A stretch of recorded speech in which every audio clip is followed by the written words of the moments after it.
In this segment, we're going to show you how to physically remove the defective heater hose from the vehicle. First, now that we've got accessibility and gotten our other components out of our way, we need to release the clamps on both ends of the vehicle. This vehicle was equipped from the factory with spring-style clamps. These spring-style clamps were designed and intended for original vehicle assembly only.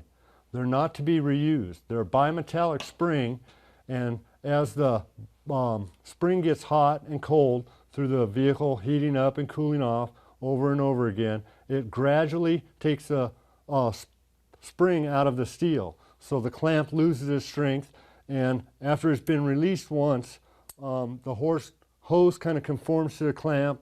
Your best bet is to replace it with a aftermarket screw type clamp. You really don't want to reuse them because there's a good chance that they'll fail at this point. So to release the clamps, you just simply squeeze the springs together, wiggle them back and forth a little bit to break them loose from the rubber. They've been sitting in a position for a long time in that one position, and they kind of wear in little grooves. And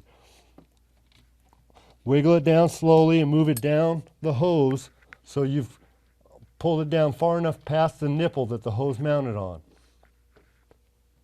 You'll need to do this with both ends of the hose.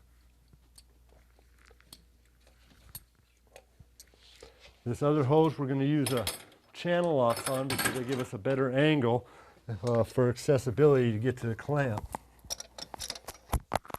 Sometimes you'll still find it necessary to kind of bend and pry back and hold some of the other components out of your way while you're actually releasing the clamp.